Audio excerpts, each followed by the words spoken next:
ఎన్ఆర్ఐలకు health పాలసీలు అవసరం ఉంటాయా? యూఎస్లో లాంటి స్టేట్స్లో ఏమవుతుందంటే ఈ హెల్త్ పాలసీ అనేది మ్యాండేటరీ. సో ఇప్పుడు క్వశ్చన్ ఏంటంటే ఇక్కడ తీసుకోవాలా ఉంటుందా? అక్కడ ఇక్కడ రెండు చోట్ల ఉండొచ్చు. టెక్నికల్ అయితే 2 చోట్ల ఉండొచ్చు. కెటరాక్ట్ సర్జరీ అని that may be costing 1 to 2 lakhs. ఇక్కడ పాలసీ ఉంటే ఆ కెటరాక్ట్ని ఇన్సూరెన్స్ కంపెనీ కవర్ చేస్తుంది. మెడికల్ ఇన్ఫ్లేషన్ అనేది ఎవ్రీ 10 yearsకి భారీగా పెరిగిపోతుంది, 3 to 4 times. అదే వీళ్ళు 10 lakhs పాలసీస్ 20 lakhs పాలసీస్ తీసుకుంటే అప్పటికి సరిపోదు.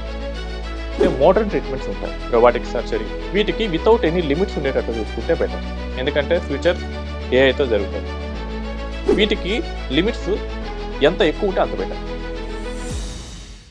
ఎన్ఆర్ఐలకు హెల్త్ పాలసీలు అవసరం ఉంటాయా? ఎలాంటి హెల్త్ పాలసీలు వాళ్ళు తీసుకోవచ్చు? నిజంగానే హెల్త్ ఇన్సూరెన్స్ ఎలా వర్కౌట్ అవుతుంది? మనతో పాటుగా ఉన్నారు QPFP సాయిరామ్ గారు. హలో అండి సాయిరామ్ గారు. నమస్తే మేడం. నమస్తే అండి. సో ఎన్ఆర్ఐ అనగానే హెల్త్ పాలసీలు అవసరం లేమో, హెల్త్ ఇన్సూరెన్స్ వాళ్ళకు కూడా ఉంటుందా అనేటువంటి డౌట్ వస్తుంది కదా, మీరేం సజెస్ట్ చేస్తారు? సో చాలా మంది ఎన్ఆర్ఐస్కి అయితే వాళ్ళు వర్క్ చేసే కంట్రీస్లో డెఫినెట్గా హెల్త్ ఇన్సూరెన్స్ పాలసీ తీసుకుంటారు. ఇక్కడ మనకి అవేర్నెస్ తక్కువ, కానీ వెస్ట్లో చాలా మందికి అయితే ఈ అవేర్నెస్ చాలా ఉంది మేడం. అండ్ అక్కడ ఏంటంటే హెల్త్ కాస్ట్ చాలా ఎక్కువ. సో ఫర్ ఎగ్జాంపుల్ ఒక చిన్న యాక్సిడెంట్ అయింది, ఒక 4 days హాస్పిటల్లో ఉండాల్సి వచ్చింది, వాళ్ళకి బిల్ వచ్చేసరికి $20,000-30,000 వేయచ్చు. సో $20,000-30,000 అంటే ఇక్కడ 25-30 లక్షల పైన ఉంటుంది. సో అంత కట్టడం కాస్ట్లీ అవుతుంది. సో డెఫినెట్లీ వాళ్ళైతే తీసుకుంటారు. అండ్ యూఎస్లో లాంటి స్టేట్స్లో ఏమవుతుందంటే ఈ హెల్త్ పాలసీ అనేది మ్యాండేటరీ. సో వాళ్ళ ఎంప్లాయర్ మ్యాండేటరీగా ఇచ్చేస్తాడు. అండ్ ఈవెన్ స్టూడెంట్స్ కూడా ఎవరైతే కాలేజెస్కి వెళ్తున్నారో యూనివర్సిటీస్ కూడా మ్యాండేటరీ చేశారు. సో వాళ్ళు కూడా ఖచ్చితంగా తీసుకుంటారు. సో ఈ అవేర్నెస్ అయితే అక్కడ బాగా ఉంది. అండ్ చాలా డెవలప్డ్ కంట్రీస్లో కూడా ఈ అవేర్నెస్ ఉంది. సో ఇప్పుడు క్వశ్చన్ ఏంటంటే ఇక్కడ తీసుకోవాలా వద్దా? అక్కడ ఇక్కడ రెండు చోట్ల ఉండొచ్చా? టెక్నికల్ అయితే 2 చోట్ల ఉండొచ్చండి. ఎందుకంటే మనం ఈ హెల్త్ ఇన్సూరెన్స్ పాలసీస్ అన్ని జియోగ్రఫీ వైజ్గా ప్రీమియమ్స్ క్యాలిక్యులేట్ చేస్తారు. ఫర్ ఎగ్జాంపుల్ యుఎస్లో ఉన్న పర్సన్, యుఎస్ యొక్క అట్మాస్ఫియర్, వాళ్ళకున్న లైఫ్ స్టైల్, వీటన్నిటిని బట్టి మెడికల్ హిస్టరీ, వీటన్నిటిని బట్టి వాళ్ళు ప్రీమియమ్స్ డిసైడ్ చేసుకుంటారు. అదే ప్రీమియమ్స్ అదే కవరేజ్ని we cannot expect in Australia, we cannot expect in China. ఎందుకంటే మొత్తం జియోగ్రఫీ మారిపోతుంది. సో మొత్తం కల్చర్ చేంజ్ అవ్వచ్చు, lifestyle, food habits. So health insurance companies చాలా వరకు కంట్రీ స్పెసిఫిక్గా ఇస్తూ ఉంటాయి. ఇండియాలో వచ్చేసరికి ఎందుకు తీసుకోవాలని చూద్దాం. చాలా మంది ఎన్ఆర్ఐస్ వాళ్ళు ఎప్పుడైనా షార్ట్ వెకేషన్ పెట్టుకున్నప్పుడు ఏదైనా ప్లాన్డ్ సర్జరీస్ ఉంటే అవన్నీ ఇండియాలో ఈ షార్ట్ వెకేషన్ వల్ల ప్లాన్ చేస్తుంటారు, మోస్ట్లీ డిసెంబర్ ఆ టైంలో. ఎందుకంటే వాళ్ళకి అక్కడ క్రిస్మస్ వెకేషన్ ఉంటుంది, ఇక్కడికి వచ్చినప్పుడు చేస్తుంటారు. And Hyderabad is a medical hub. So చాలామంది ఎన్ఆర్ఐస్ ఇక్కడికి వస్తుంటారు, చాలామంది విదేశీ వాళ్ళు కూడా వస్తూ ఉంటారు. సో మనకి ఇక్కడ మెడికల్ కాస్ట్ ఎక్కువ, కానీ వాళ్ళతో పోల్చుకుంటే అది చాలా నామినల్గా ఉంటుంది. సో ఇప్పుడు ఒక కెటరాక్ట్ సర్జరీ అనుకున్నాం, that may be costing 1 to 2 lakhs. So అది చిన్నదే, ఇమీడియట్గా ఏం చేయించుకోవాల్సిన అవసరం లేదు. ఇక్కడ పాలసీ ఉంటే ఆ కెటరాక్ట్ని ఇన్సూరెన్స్ కంపెనీ కవర్ చేస్తుంది కదా, అదే లేకపోతే ఓన్గా పెట్టుకోవాల్సి వస్తుంది. అండ్ ఈ కెటరాక్ట్ అనేది ఏమి నేను హెల్తీగా ఉంటే నాకు రాదు అనేది కాదు, ఏజింగ్ ప్రాసెస్లో ఖచ్చితంగా వస్తుంది. సో ఒకవేళ మీకు ఇంకా అడిషనల్గా ఏదైనా హెల్త్ ఇష్యూ వస్తే సో దానికి ఏంటి, అదే పాలసీ ఉంటే కనుక ఆ పాలసీ బేర్ చేస్తుంది. ఇలా అన్ఫార్చునేట్ మెడికల్ ఈవెంట్స్ నుంచి మనం రక్షించుకోవడానికి ఖచ్చితంగా మనం అయితే ఇండియాలో కూడా ఒక పాలసీ తీసుకోవాలి. సో హెల్త్ ఇన్సూరెన్స్లో డిడక్టబుల్ అంటే ఏంటి? మనం ఎంత అవేర్నెస్ కల్పించినా మేడం, చాలామంది హెల్త్ ఇన్సూరెన్స్ ప్రీమియమ్స్ చూసి తీసుకోరు. ఇప్పుడు ఏమంటారంటే ఎన్ఆర్ఎస్ అయినా కానీ మన తెలుగు స్టేట్స్ మెంటాలిటీ ఎలా ఉంటుందంటే అంత పెట్టి తీసుకోవటం అవసరమా. సో ఇప్పుడు ఫర్ ఎగ్జాంపుల్ ఇప్పుడు మీరు డిడక్టబుల్ అడిగారు. ఈ డిడక్టబుల్ ఏం చేస్తుందంటే first 1 lakh, for example 1 lakh deductible ఉంటే first 1 lakh of the bill amount మనం కట్టుకోవాలి. రిమైనింగ్ ఎంత ఉన్నా కానీ కంపెనీ కడుతుంది. ఓ 10 లక్షల క్లెయిమ్ వచ్చింది, 1 lakh నేను కట్టుకుంటాను, 9 lakhs వాడు కడతారు. ఇది డిడక్టబుల్. అంటే డిడక్టబుల్ ఎంత అమౌంట్ అయితే ఉంటుందో ఆ అమౌంట్ మనం పే చేయాలి. సో దీన్ని డిడక్టబుల్ అంటాం. ఓకే. సో ప్రీమియమ్స్ని తగ్గించుకోవడానికి డిడక్టబుల్ని యూస్ చేసుకోవచ్చు అంటారు? ఖచ్చితంగా మేడం. ఎందుకంటే 10కి 10 కట్టేటప్పుడు వాడు ఎక్కువ ఛార్జ్ చేస్తాడు. ఓకే. అదే 10కి 9 కట్టాలి అంటే ఫస్ట్ 1 lakh మనమే కట్టుకోవాలంటే కనుక దాదాపు సగం పైన బర్డెన్ ఇన్సూరెన్స్ కంపెనీ మీద ఉండదు. అండ్ ఈ రోజు కూడా చాలా వరకు క్లైమ్స్ అనేవి 2-3 ల్యాక్స్ లోపులోనే వస్తున్నాయి. So majority 90% of the claims 2-3 lakhs వస్తాయి. 10% అబోవ్ ఉంటాయి. బట్ ఆ అబోవ్ వచ్చినప్పుడు కొంచెం హెవీగా వస్తూ ఉంటాయి. సో ఇన్సూరెన్స్ కంపెనీ కూడా మెయిన్గా ఎలా డిజైన్ చేస్తారంటే వాడికి ఎక్కువగా వచ్చే క్లైమ్స్ ఏంటి, ఆ అమౌంట్ మీదగా హెవీ ప్రీమియం అనేది ఛార్జ్ చేస్తాడు. సో ఎన్ఆర్ఐలకి స్పెషల్ హెల్త్ బెనిఫిట్స్ అనేవి అయితే కంపెనీలు ప్రొవైడ్ చేస్తున్నాయి. ఖచ్చితంగా మేడం. ఇప్పుడు డిడక్టబుల్ వాడేసుకొని మనం ప్రీమియం తగ్గించుకోవచ్చు. జనరల్గా 20-30% ప్రీమియం తగ్గుతుంది. ఇప్పుడు స్పెషల్గా ఎన్ఆర్ఐస్కి వచ్చేసరికి కొన్ని ఇన్సూరెన్స్ కంపెనీస్ ఏం చేస్తున్నాయంటే డిస్కౌంట్ ఆఫర్ చేస్తున్నాయి. ఎందుకంటే ఎన్ఆర్ఐ అంటే వాడు ఇండియాలో ఉండడానికి కంపెనీస్కి తెలుసు. వీళ్ళేమో నేను ఇండియాలోనే ఉంటేనే క్లెయిమ్ ఇస్తా అంటారు. సో ఎవరైనా ఎన్ఆర్ఐ పాలసీ తీసుకుంటే దే నో దట్ ఈ క్లెయిమ్ నాకు అప్పుడే రాదు. సో అప్పుడు డిస్కౌంట్ ఇస్తే వాళ్ళకు ఒక క్లయింట్ వస్తారు కదా. సో చాలా కంపెనీస్ మనకి ఎన్ఆర్ఐస్ ప్రీమియమ్స్ మీద డిస్కౌంట్ ఇస్తున్నాయి. అప్పుడు 40% వరకు కూడా ఇస్తున్నాయి. మీకు ఈ డిడక్టబుల్ అండ్ ఈ డిస్కౌంట్ ఎఫెక్ట్తో ఆల్మోస్ట్ ఒక 30 years ఉన్న కపుల్కి ఒక 1 CR policy with 5 lakhs deductible 10,000 రూపీస్కి వచ్చేస్తుంది. నార్మల్ సర్కమ్స్టాన్సెస్లో అదో 40,000 వరకు ఉండొచ్చు. ఎన్ఆర్ఐలకు ఐడియల్ హెల్త్ కవర్ అంటే ఏం చెప్తారు మీరు? I personally recommend at least 3 crores అండి. ఎందుకంటే చాలామంది ఇప్పుడు లైఫ్ స్టైల్ అప్గ్రేడేషన్ అనేది జరుగుతుంది. సో ఒక 5-10 years అబ్రాడ్లో ఉండి అదే లైఫ్ స్టైల్కి అడాప్ట్ అయిన వాళ్ళు రిటర్న్ టు ఇండియా వచ్చారనుకుందాం. వాళ్ళు వచ్చి నార్మల్గా ఒక 10 lakhs పాలసీ ఉందనుకుంటే వాళ్ళకి ఏదైనా హెల్త్ ఇష్యూ వస్తే హాస్పిటల్కి వెళ్ళాల్సి వస్తే ఎటువంటి రూమ్ తీసుకుంటారు?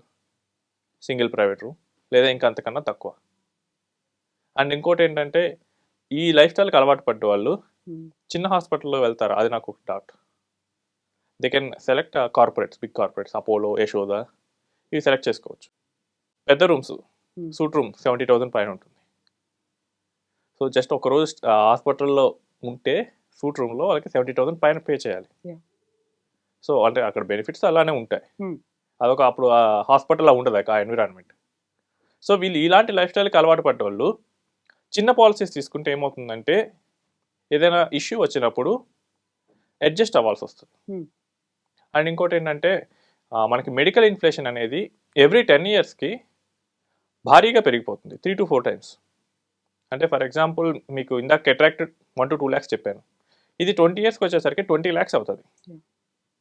30 years వచ్చేసరికి ఆల్మోస్ట్ 60 lakhs అవుతుంది. సో ఇప్పుడు ఎవరికైనా నేను 2055లో మీకు కెటరాక్ట్కి వచ్చేసరికి 30 years ఉన్న వాళ్ళకి కెటరాక్ట్ వచ్చేసరికి మీకు అప్పుడు ఒక 50-60 లక్షలు అవుతుందంటే అసలు నమ్మరు. But it is a reality. Knee replacement అప్పటికి వచ్చేసరికి 1 కోటి రూపాయలు దాటిపోతుంది. ఇప్పుడు 5 lakhs చేంజ్ ఉన్నది. సో 2 knees రీప్లేస్ చేసుకోవాలనుకుంటే 1 crore పైన పెట్టాల్సి వస్తుంది. అదే వీళ్ళు 10 lakhs పాలసీస్, 20 lakhs పాలసీస్ తీసుకుంటే అప్పటికి సరిపోదు. అదే 3 crores పాలసీ తీసుకున్నారు అనుకోండి, అది నెక్స్ట్ 30 yearsకి సరిపోతుంది. అండ్ ఇంకోటి ఏంటంటే హెల్త్ ఇన్సూరెన్స్ ఈ రోజు కాదండి, ఇట్స్ ఫర్ ఫ్యూచర్. మనకు అన్ఫార్సీన్ ఈవెంట్స్లో ఎలా వాడుకోవాలని చెప్పేసి. అంతేకాని ఇందులో కూడా నేను బెస్ట్ తీసుకుంటా అంటే మనకు చెప్పొస్తుందా ఏదైనా రిస్క్ జరిగితే? సో మనం ఇప్పుడు హైయెస్ట్ కవర్కే ప్రిఫర్ చేయాలి. ఒకవేళ అలా చేయని పక్షంలో బెటర్ రైడర్స్ని యాడ్ చేసుకుంటే బాగుంటుంది. సో ఇప్పుడు మీరు రైడర్స్ని యాడ్ చేయమన్నారు అంటే వాళ్ళు కన్సిడర్ చేయాల్సినటువంటి అంశాలు ఏముంటాయి? రైడర్స్ తీసుకునేటప్పుడు మెయిన్గా బోనస్ అనేది ఒకటి వస్తుందండి హెల్త్ ఇన్సూరెన్స్లో. ఈ రోజుల్లో జనరల్గా రెన్యూవబుల్ బోనస్, అది అంటే మన పాలసీ రెన్యూ చేస్తే ఆటోమేటిక్గా బోనస్ వస్తుంది. సో ఈ బోనస్ అనేది అన్లిమిటెడ్ ఉండేటట్టు చూసుకోవాలి, వితౌట్ ఎనీ క్యాప్స్. ఇప్పుడు నేను 3 CR పాలసీ తీసుకోలేకపోయాను, 50 lakhs తీసుకుంటాను. అప్పుడు నాకు ఎవ్రీ ఇయర్ 50 lakhs వస్తుంది అనుకోండి, నాకు ఫ్యూచర్లో యూజ్ అవుతుంది. So unlimited bonus without any cap and unlimited restoration ఉండేటట్లు చూసుకోవాలి. అంటే నేను ఒకసారి వాడేస్తే నా సమ్ ఇన్సూర్డ్ మళ్ళీ రీస్టోర్ అవ్వాలి ఆటోమేటిక్గా.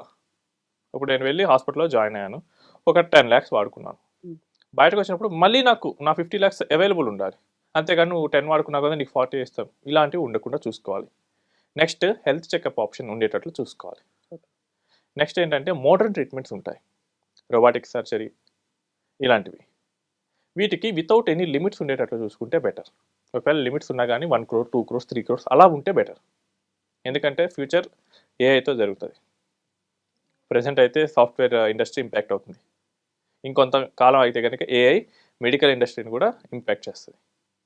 సో అప్పుడు ఆటోమేటిక్గా కంప్యూటర్లో ఫీడ్ చేసి పెట్టేస్తే అదే సర్జరీ చేసేస్తుంది. వాటిని రోబోటిక్ సర్జరీస్ అంటారు. ఇంకా చాలా ఉంటాయి మోడర్న్ ట్రీట్మెంట్స్లో, టెక్నాలజీ ఇంప్రూవ్ అవడం వల్ల వచ్చేవి.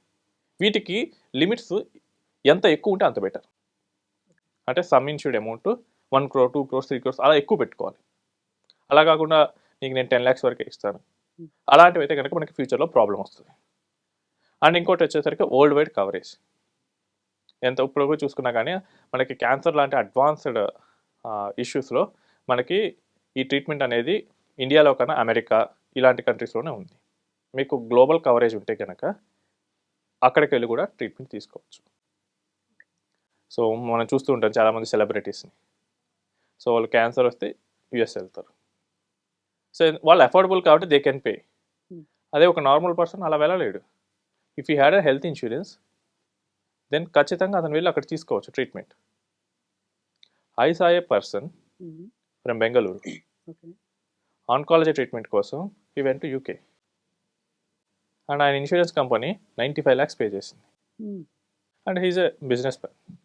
ఆయనకి అవేర్నెస్ ఉంది కాబట్టి అంతా తెలుసు. He took it. అదే నార్మల్ పీపుల్ కూడా ఆప్షన్ ఉంది. మీరు తీసుకునే పాలసీస్లో మీరు ఈ గ్లోబల్ కవరేజ్ పెట్టుకుంటే మీరు కూడా బెస్ట్ హాస్పిటల్స్లో ట్రీట్మెంట్ తీసుకోగలరు.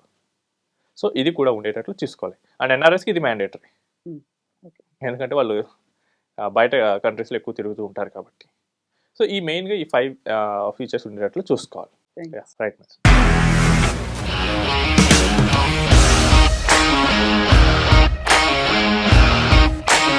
ఇండస్ట్రీలో కమిట్మెంట్ ఇష్యూస్ వస్తే నీకు కూడా వచ్చినట్టు? మార్నింగ్ తీసుకెళ్ళాడంటే కొట్టి పడేస్తాడు.